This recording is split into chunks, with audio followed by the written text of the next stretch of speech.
How's it going, everybody? Welcome to Soul Time Productions. Once again, I'm going to bring you a video regarding a very notorious neighborhood from the city of Santana, right? Crazy Proud Criminals, KPC. Uh, this gang is very notorious, very dangerous. You got to tread lightly when you're walking through the neighborhood. Uh, First off, I want to say much respects to this video. I'm going to speak on your neighborhood, but nothing's opinion. It's all articles that anybody can find online, and it's articles that I found very interesting. Especially if you're like me that was raised in Santa Ana, and you hear about these neighborhoods, you maybe even know people from the neighborhood. And I grew up on the other side of Santa Ana, right? Not on the side where KPC is, or like the other neighborhoods like Lopers. That's the other side of Santa Ana. Uh, but just like anybody else, you hear about these neighborhoods, and you run across a few people here and there. I happen to know some homies that were regular rebels, and then they ended up switching over to KPC. And hey, to each his own. And today I want to start this article. Uh, Let me get this video to work. Okay. Uh, it was published on May 9th, 2017. By Gabriel San Roman, right? OCDA clears Santa Ana gang unit cop in non-fatal shooting last year. So I guess some cop shot an individual, and it starts off with Santa Ana gang detectives patrolled a neighborhood claimed by Crazy Proud criminals on the night of January 17th last year after a drive-by shooting. They didn't find a bunch of armed cholos gathered outside protecting their hood following the incident, but did three young men they suspected of being gang members standing on North Pardon Street with two hyenas. According to a report by the Orange County District Attorney's Office, detectives Roland Andrade and Sergio Gutierrez approached the group on foot to ask them about the shooting when someone yelled out, "Jura!" Chicano slang for police. The men started walking away when the Jura followed. Max Lopez, a 23-year-old, broke away from the two. Andrade told OCDA investigators he saw him look over his shoulder while fiddling around in his pocket or waistband. The detectives recounting, scamlessly moving into the report's factual summary, held that Lopez started running while clutching something that Andrade feared could be a gun. A third detective on scene popped out from his hiding spot behind the van to detain the two men who complied with his orders. The same couldn't be said for Lopez. All three gang cops yelled commands that he ignored. Andrade saw Lopez pull a black handgun from his waistband and point it at him while running in his direction. Fearing for his life and the safety of others, Andrade fired a couple shots at Lopez from 30 feet away. It took two more rounds to finally down the man with his handgun, making a metallic clink sound when it bounced off the concrete. Andrade called paramedics to the scene, and Lopez survived his wounds.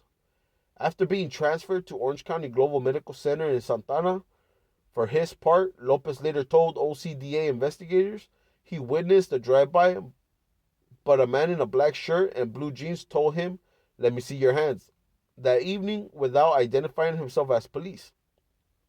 He also admitted to smoking meth a couple hours before the encounter and said he had a meth pipe in his hooded sweatshirt pocket, but no gun. Lopez claimed he only held a cell phone in his hand, and if his DNA came up on the stolen gun as it did, it was because he touched a similar looking one a couple days before the shooting. With a past criminal record, the OCDA loaded up on Lopez with multiple felony firearm possession charges. He pled guilty to all of them last month, admitting that he brandished the gun in front of Andrade and is now serving a 3-year sentence in a state prison. The OCDA cleared the gang detective of any wrongdoing with a standard line. Andrade was justified when he shot at Lopez. The legal analysis reads, he did not commit a crime, but carried out his duties as a peace officer in a reasonable and justifiable manner. and let's be honest though. I mean, homeboy got lucky he didn't get killed. Most of the time cops shoot to kill. They're not just gonna try to wound you. They're gonna unload that clip on you. So homeboy got lucky that he actually survived that shooting. And in my opinion, he got lucky for getting just 3 years because, Lord knows he could have gotten attempted murder of an officer, plus gang enhancement, plus all kinds of other charges that could have led him to life in prison. You know, and a quick lesson out of this article right here would be maybe if you get into a confrontation with the police, don't brandish your weapon. Don't shoot at the cops. Because there's only two alternatives, or I mean, not alternatives, but there's only two for sure possibilities in that outcome, right? One, you're gonna get killed, or two, you're gonna get a lengthy prison sentence. And to be honest with you, it's not worth it, right? Best thing to do, you find yourself in a predicament where you got a pistol. You know you're gonna get busted. You know you're gonna do time. Just do the time peacefully. If you get caught, then you got caught. But don't risk your life trying to get away from the cop by trying to scare him with a pistol, because it's not gonna work. They're just gonna kill you. You're better off just being like, hey, straight up, you know what? I am holding a weapon, and I'm trying to relinquish it or whatever. That's my opinion. You don't gotta listen to me, but I seen a scandalous ass video of some guy that was getting chased by the cops. They pulled them over, and when the guy got out of the car, I guess he was gonna try to shoot at the cops. When he jumped out of the car, he didn't even get a chance to even point the gun at them. They just saw his weapon and they just opened fire on him, and he died. A split-second decision that he could have just, they could have all just stayed in the car and been like, hey, you know what? We surrender. We don't want no problems. Let me just do my time. Cool. He would have been alive still, but he got killed. So for some gangbanging, right? On the morning of June 3rd, 2017, Martin Robles, a member of the Logan Street Gang, was acting as a lookout, posting up in the alleyway in Santana. Robles told police that he heard someone yell, F Logan, and turned to see a man holding a handgun walking towards him. The man fired 4 shots as Robles ran away. Robles said the man chased him and fired 6 more shots. 1 shot hit. Later that day, a police officer saw a black Jeep with a damaged brake light. When the officer approached the Jeep, Jose Ambriz exited the driver's seat and ran away. An officer searched the Jeep and found 2 open beer cans in the front center console and the cell phone on the front passenger seat. DNA was recovered from the beer cans and cell phone. Granados was a major contributor to the DNA on the cell phone, and the sole contributor to the DNA on one of the beer cans. Ambriz was a major contributor to the DNA on the second beer can. The Jeep was registered to a female who is believed to be Ambriz's mother. The jury convicted Granados of attempted murder with 3 enhancements under Penal Code Section 664, Subdivision A, 1A6.22, Subdivision B, 1, and 12022.53, Subdivision D, and street terrorism. During the sentencing hearing, the court said, so sentencing on count 1 is mandatory according to those enhancements. The 664A increases the sentence on count 1 to a life term. The 186.22B1 increases it to 15 to life. So the sentence on count 1 would be 15 to life according to those. Count 1 and both enhancements. So the sentence on count 1 is 15 to life. Then we have enhancement for the 1202253D, which is a mandatory consecutive enhancement. Since that was found to be true, the total sentence was 40 to life. 40 years to life, man. What does that mean, right? 40 years to life means that if you're 20, you're not getting out till you're 60. And that's if they let you out. Till you're 60. Try to think back when, if you're 20 years old, think back to when you were 15.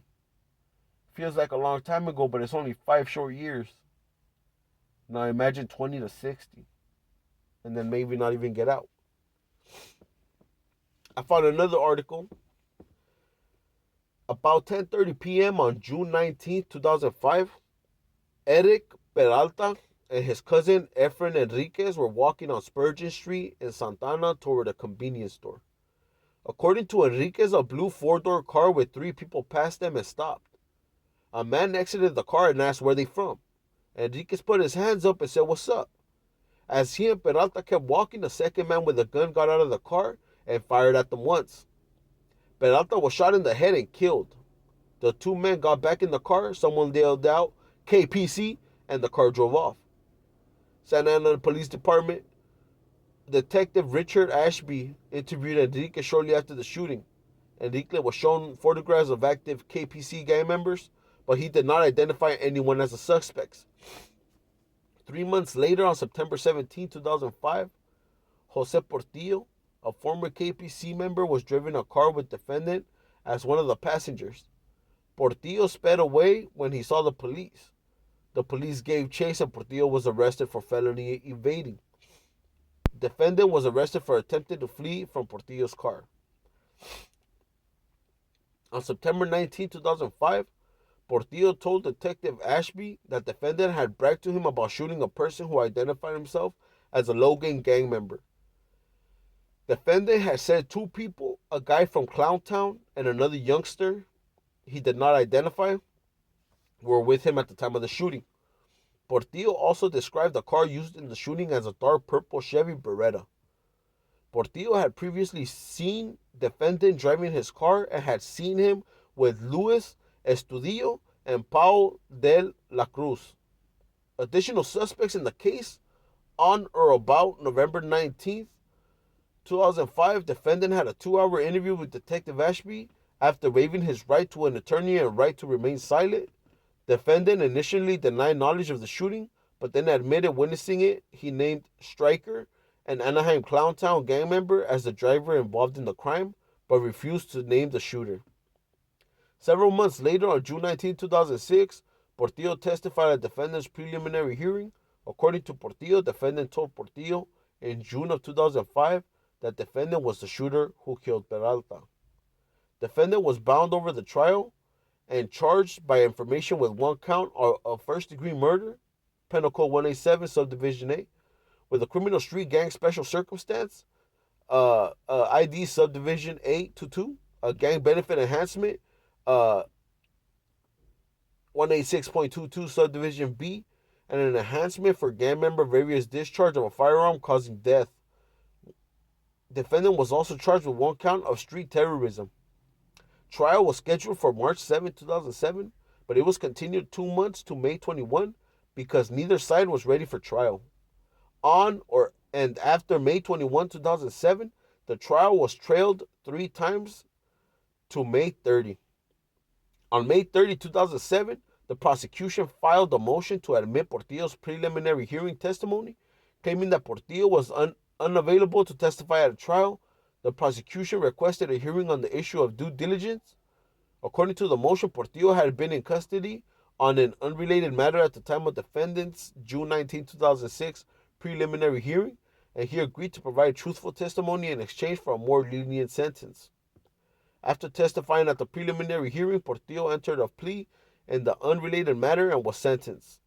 Records maintained by the United States Department of Homeland Security indicated that Portillo was later flown to El Salvador, his country of origin, and released. So he got deported. The same day, May 30, 2007, the trial court held an evidentiary hearing on the prosecution's motion.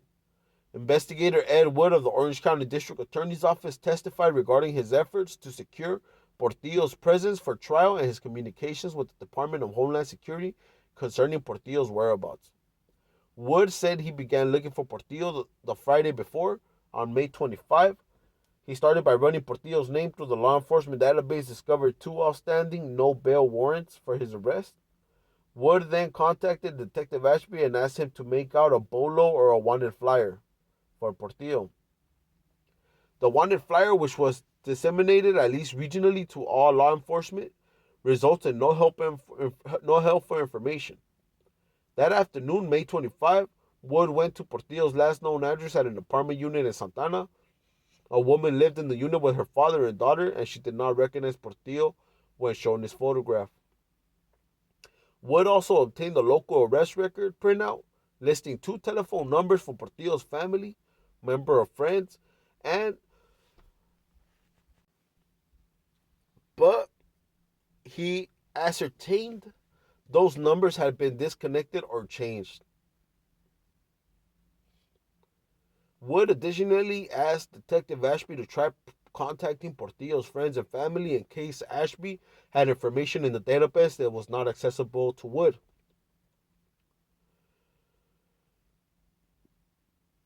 So, I mean, it's plain and simple, man. You're out here gangbanging. Eventually, one of your homeboys is gonna end up spilling the beans, man. And the problem is, they're gonna spill the beans while you end up taking the consequences. So much for gangsterism, huh? Is that the life you guys want, fellas? You know, we could live a beautiful, fearless life, you know? I don't know about you guys, but we all have a form of PTSD.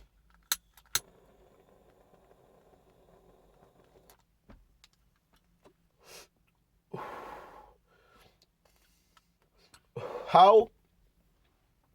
I don't know if you guys go through this, right? But I do. You know, I myself have enemies. You can't go nowhere without looking over your shoulder, uh, feeling paranoia, like someone's gonna catch you slipping and just take you out. Like it's a bad feeling all in all, man. You know, and you don't need that, because look, at the end of the day, a lot of homeboys are out here killing each other. Then they're gonna go to county, and you gotta get along. You see what I'm saying? You gotta get along. So what's the point, fellas? Where does it pay? Doesn't pay nowhere.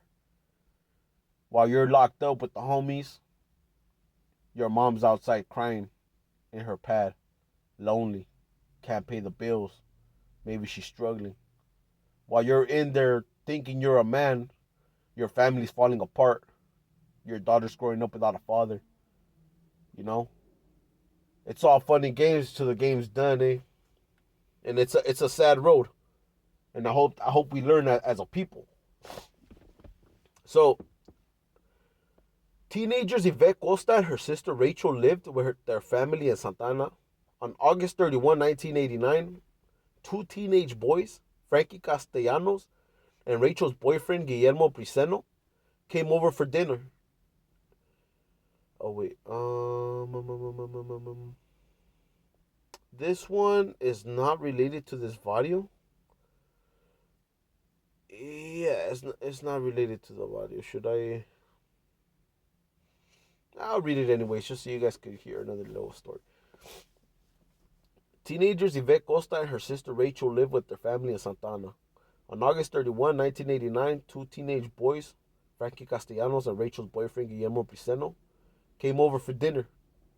Guillermo, a member of the Highland Street Gang who went by the moniker of Rambo, parked his car in front of the house. Police believed Guillermo had been involved in a recent shooting directed against a rival gang with whom Highland had previously been affiliated, Southside F Troop. Later that evening, the Costa sisters and 2 of Yvette's friends, Lorena and Norma Quintana, were standing outside the residence looking at photographs. At about 9 p.m., a black Nissan truck came around the corner with its lights out, followed by a Buick Regal. As the truck drove slowly by, an individual in the passenger seat of the truck pointed a gun out the window and fired 5 to 10 shots. Yvette screamed that the people in the truck were from South, meaning Southside. The gun had a long black barrel and the assailant was approximately 14 feet away from the girls when he opened fire. Lorena was shot in the back but survived. The other girls were not hurt. Tereso Rangel, who lived next door to the Costas, had parked his car on the street earlier that afternoon. He heard the shots but was unable to inspect his car for damage because police were investigating the shooting. He was told his car had been damaged the next morning. He noticed the back window was broken out and his car had bullet holes in it. Yvette Costa identified the defendant as the shooter to investigating officers and at trial. She knew him by his gang nickname of Hydro. Norma Quintana picked defendant out of a photographic lineup. Defendant's residence in Anaheim was searched pursuant to warrant approximately 12 days after the shooting. A black Nissan truck was parked in the driveway. A box of bullets, paper, books, a plaque, t-shirt, and a traffic ticket were seized. The plaque was addressed to defendant's brother Jerry, a known Southside gang member, and had a reference to the Southside gang on it. The teacher had Southside printed on it. The traffic ticket was issued to defendant while he had been driving the truck. The books and papers were from defendant's school and had writing on them referring to the Southside gang and Hydro. 3 Santa Ana police officers testified as expert regarding their knowledge on gangs in general and the Southside and Highland Street gangs. Particular, Southside and Highland Street had formerly been factions within the F Troop gang, but had since split and were now rivals. One of the officers opened the shooting was a payback for a prior shooting by Highland Street against South. Another open defendant was a member of Southside, photographs taken in October 1987, showing defendant with other known Southside gang members throwing the gang's hand signs. So that was seized. I mean, that's a pretty good war story. You know, it's crazy, man. It's crazy. On the afternoon of June 5th, 2008, Gerardo Reaper Cisneros, a member of the Krazy Proud Criminals KPC street gang, was shot and killed on Durant Street in Santana, less than 25 minutes before the shooting. Witnesses heard Cisneros and other young neighborhood men yelling KPC at passing cars. One witnesses heard arguing and an exchange of expletives between the men and 3 occupants of an older maroon or brownish car. The backseat passenger started to get out, but changed his mind when the neighborhood men approached and the car drove off. Just before the shooting, Cisneros was seated on the stairs adjacent to an apartment building. A short male concealed a black hoodie sweatshirt approached with a foot-long handgun.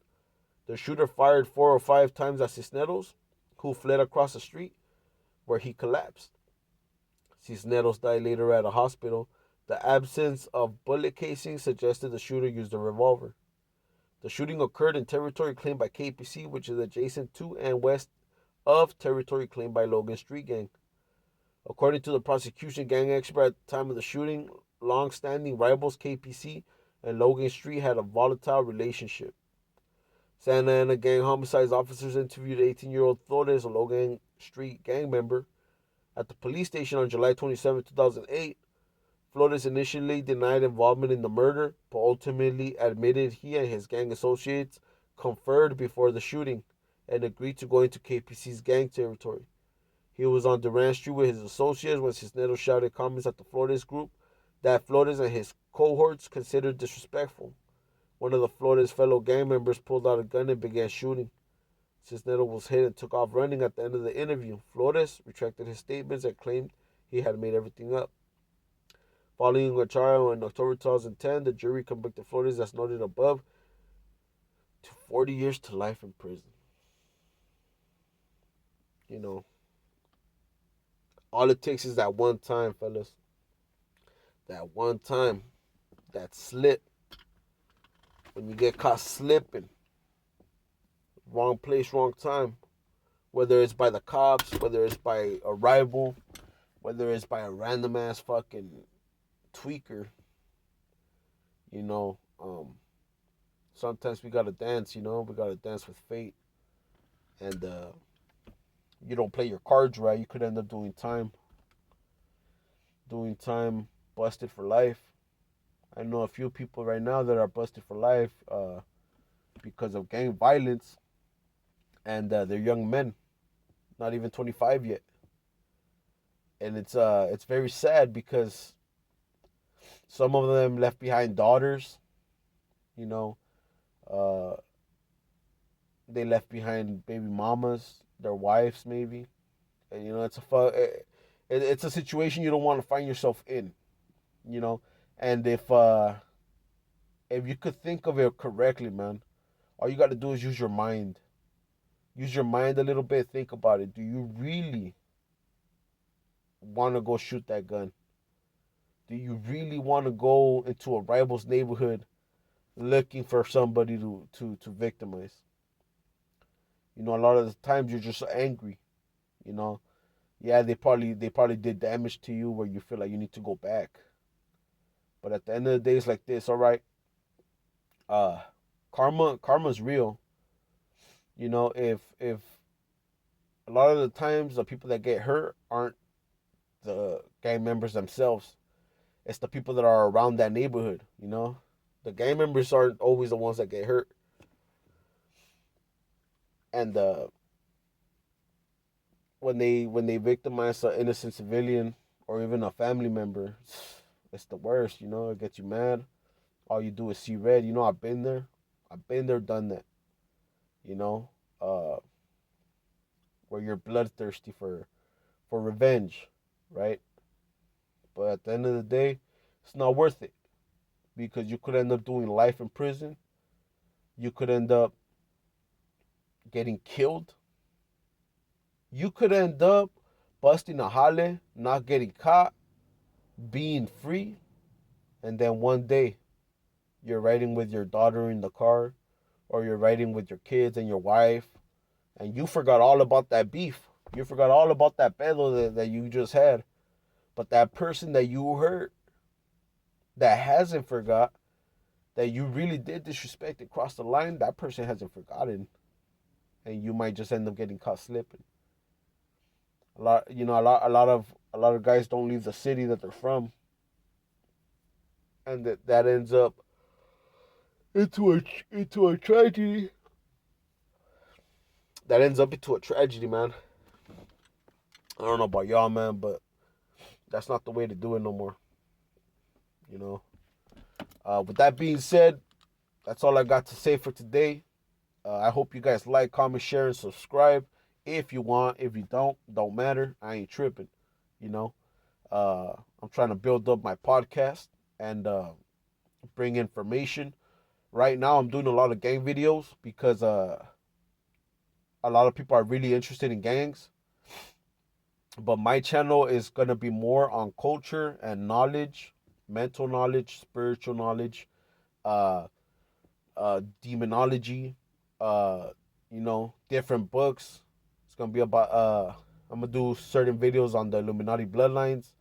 You know, I'm going to bring in knowledge. And I'm not here to make it. I'm not here to make money on YouTube or nothing. I'm just here trying to have a good time and share some knowledge with my people, you know.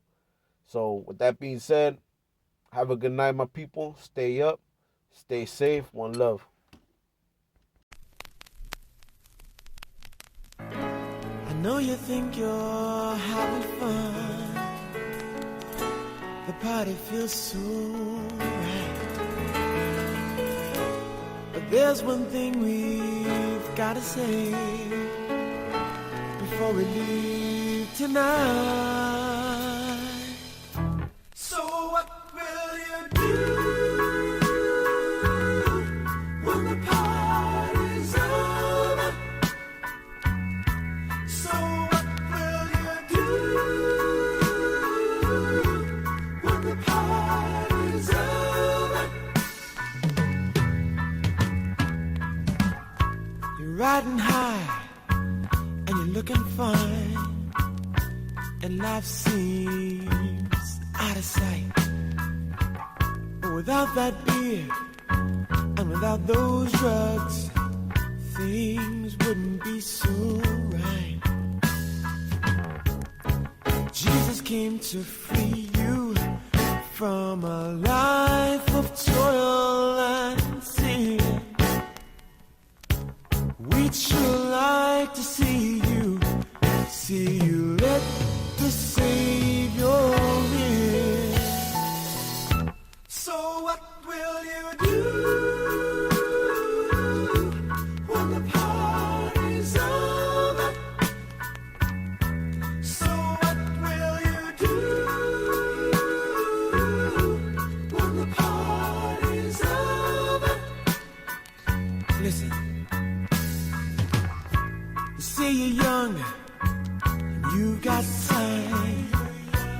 Bible's just not your thing. A few more years won't matter much. You're gonna give your life a flame. But what if Jesus comes back to take his church away? Yeah.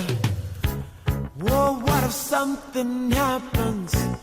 Do you know if you'll be saved? So what will you do when the party's over? What will you do when the party's over?